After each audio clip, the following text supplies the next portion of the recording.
नमः ॐ विष्णुपादाय कृष्णप्रेष्ठाय भूतले श्रीमदे भक्तिवेदान्त स्वामिन् इति नामिने।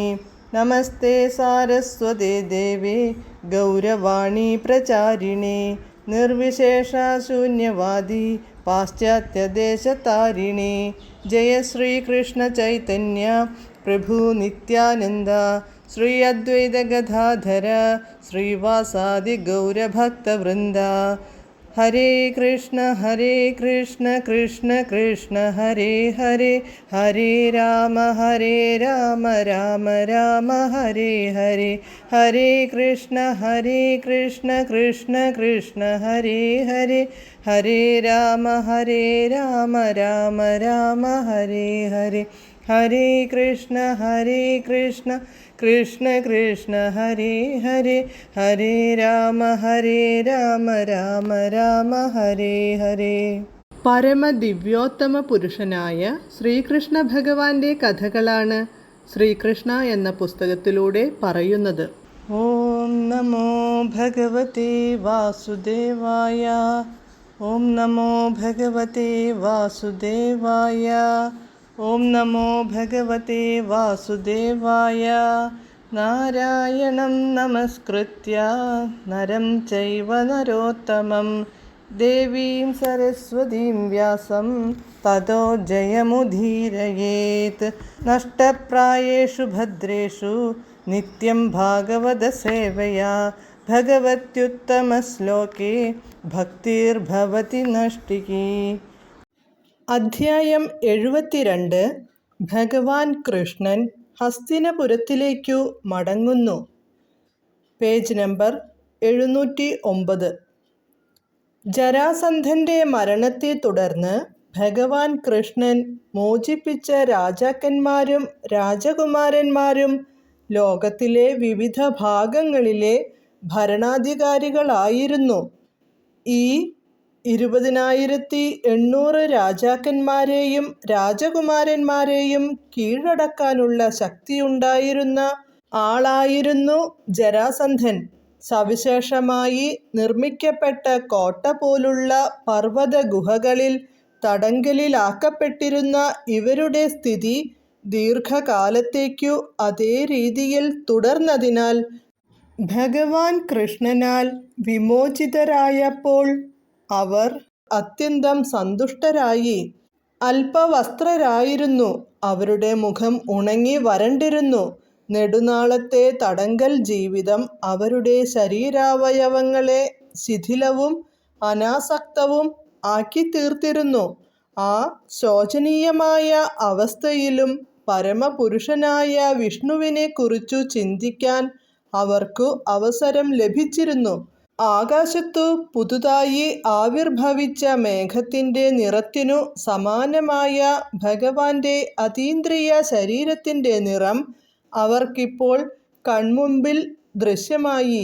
പീതാംബരമുടുത്ത് ശംഖചക്ര ഗദാധാരിയായി ചതുർബാഹുവായ വിഷ്ണുവായി അദ്ദേഹം അവരുടെ മുമ്പിൽ ആവിർഭവിച്ചു.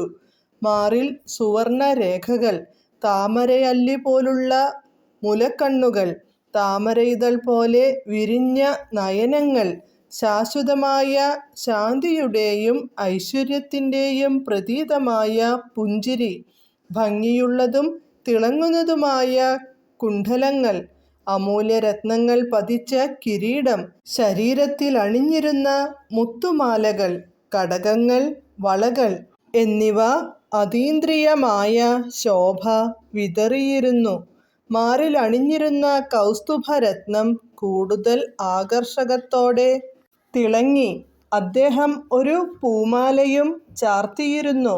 ഇത്രയേറെ ദുഃഖത്തിനു ശേഷം രാജാക്കന്മാരും രാജകുമാരന്മാരും അതീന്ദ്രിയ രൂപഗുണങ്ങളുള്ള ഭഗവാൻ കൃഷ്ണനെ കണ്ടപ്പോൾ തങ്ങളുടെ കണ്ണുകളിലൂടെ അവർ അമൃതപാനം ചെയ്യുകയാണോ എന്നു തോന്നുമാറ് നാവുകൊണ്ട് അദ്ദേഹത്തിൻ്റെ ശരീരം നുണഞ്ഞും നാസിക കൊണ്ടു ആ ശരീരത്തിൻ്റെ സുഗന്ധം ആസ്വദിച്ചും ബാഹുക്കൾ കൊണ്ടു അദ്ദേഹത്തെ ആലിംഗനം ചെയ്തും അദ്ദേഹത്തെ തന്നെ നോക്കി നിന്നുപോയി. പരമപുരുഷന്റെ മുമ്പിൽ നിന്നതിൻ്റെ പ്രഭാവത്താൽ അവരുടെ സർവപാപങ്ങളും കഴുകിക്കളയപ്പെട്ടു. അതിനാൽ യാതൊരു ഉപാധികളും കൂടാതെ അവർ ഭഗവാന്റെ പാദാരവിന്ദങ്ങളിൽ സ്വയം സമർപ്പിതരായി. സർവപാപങ്ങളിൽ നിന്നും വിമുക്തനാകാതെ ഭഗവത് പാദങ്ങളുടെ മുമ്പിൽ പൂർണ്ണമായും കീഴടങ്ങാനാവില്ലെന്നു ഭഗവത്ഗീതയിൽ പറയുന്നു. കൃഷ്ണനെ ദർശിച്ച രാജകുമാരന്മാരെല്ലാം തങ്ങളുടെ കഴിഞ്ഞ കാലത്തെ കൊടിയ കഷ്ടപ്പാടുകളൊക്കെ മറന്നു. കൂപ്പുകൈകളോടും തികഞ്ഞ ഭക്തിയോടും അവർ ഭഗവാൻ കൃഷ്ണനോടു ഇങ്ങനെ പ്രാർത്ഥിച്ചു: പ്രിയപ്പെട്ട ഭഗവാനെ, പരമപുരുഷ, ദേവാധിനായക, അവിടുത്തെ ഭക്തന്മാർ പൂർണ്ണമായും കീഴടങ്ങി സമർപ്പിതാത്മാക്കളായിരിക്കുന്നതിനാൽ അവരുടെ വേദനകളെല്ലാം ഉടൻ നീക്കിക്കളയാൻ അങ്ങേക്കു കഴിയും. അതീന്ദ്രിയാനന്ദത്തിൻ്റെയും ജ്ഞാനത്തിൻ്റെയും മൂർത്തിമത് ഭാവമായ പ്രിയപ്പെട്ട ഭഗവാനെ കൃഷ്ണ, അങ്ങ് അനശ്വരനാണ്. ഞങ്ങൾ അവിടുത്തെ പാദാരവിന്ദങ്ങളിൽ സാദര പ്രണാമങ്ങൾ അർപ്പിക്കുന്നു. അവിടുത്തെ അഹേതുകമായ കാരുണ്യം ഒന്നുകൊണ്ട് മാത്രമാണ് ഞങ്ങൾക്കു ജരാസന്ധന്റെ തടവറയിൽ നിന്നു മോചനം ലഭിച്ചത്. എന്നാൽ ഭൗതികാസ്തിത്വത്തിൻ്റെ മായാശക്തിയുടെ തടവറയിൽ നിന്നു ഞങ്ങളെ മോചിപ്പിക്കാൻ ഇപ്പോൾ ഞങ്ങൾ അങ്ങയോടപേക്ഷിക്കുന്നു. അതിനാൽ ദയവായി ഞങ്ങളുടെ ജനന മരണങ്ങളുടെ പുനരാവൃത്തിക്കു വിരാമമിട്ടാലും ഞങ്ങൾ ആണ്ടുമുങ്ങിപ്പോയ ജീവിതത്തിൻ്റെ ശോചനീയമായ ഭൗതികാവസ്ഥ ഞങ്ങൾക്കു ഇപ്പോൾ വേണ്ടത്ര അനുഭവവേദ്യമായി. അതിൻ്റെ കയ്പ് അനുഭവിച്ചതിനാൽ ഞങ്ങൾ അവിടുത്തെ പാദപദ്മങ്ങൾ ആശ്രയം തേടി എത്തിയിരിക്കുകയാണ്. പ്രിയപ്പെട്ട ഭഗവാനെ, മധുസൂദന, ജരാസന്ധൻ തീരെ തെറ്റുകാരനല്ലെന്നു ഇപ്പോൾ ഞങ്ങൾക്ക് ബോധ്യമായി. അവിടുത്തെ അഹേതുകമായ കാരുണ്യം മൂലമാണ് ഞങ്ങൾക്കു രാജ്യം നഷ്ടപ്പെട്ടത്. കാരണം രാജാക്കന്മാരെന്നും ഭരണാധികാരികളെന്നുമൊക്കെ സ്വയം അറിയപ്പെടുന്നതിൽ ഞങ്ങൾ അഭിമാനം കൊണ്ടിരുന്നു. ദുരഭിമാനവും അധികാരവും മൂത്ത് അവയിൽ ഊറ്റം കൊള്ളുന്ന ഒരു ഭരണാധികാരിക്കും അഥവാ ഒരു രാജാവിനും തൻ്റെ യഥാർത്ഥമായ വ്യവസ്ഥാപിത നില മനസ്സിലാക്കാൻ അവസരം ലഭിക്കുന്നില്ല.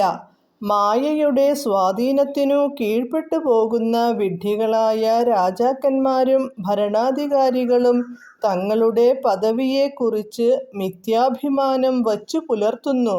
മരുഭൂമിയിലെ മരീചിക കണ്ട് ജലാശയമാണെന്നു ധരിക്കുന്ന വിഡ്ഢികളെപ്പോലെയാണവർ. ഭൗതിക സമ്പത്തുകൾ തങ്ങളുടെ രക്ഷയ്ക്കെത്തുമെന്നു വിഡ്ഢികൾ കരുതുന്നു. ഭൗതിക ലോകം നിത്യമായ ആനന്ദമരുളുന്ന സ്ഥലമാണെന്ന് സുഖഭോഗങ്ങളിൽ മുഴുകിക്കഴിയുന്നവർ തെറ്റിദ്ധരിക്കുന്നു. പരമപുരുഷനായ ഭഗവാനെ, മുമ്പൊക്കെ ഞങ്ങളും ഭൗതിക സമ്പത്തിൻ്റെ പേരിൽ ഊറ്റം കൊണ്ടിരുന്നു എന്നു ഞങ്ങൾ സമ്മതിക്കുന്നു. പരസ്പരം അസൂയ വച്ചു പുലർത്തിയിരുന്നതിനാൽ ഞങ്ങൾ പരസ്പരം കീഴടക്കാനാഗ്രഹിച്ചു. അനേകം പ്രജകളെ കുരുതി കൊടുത്തുപോലും ഞങ്ങൾ നിരന്തരം പോരാടിയിരുന്നു. ഹരേ കൃഷ്ണ.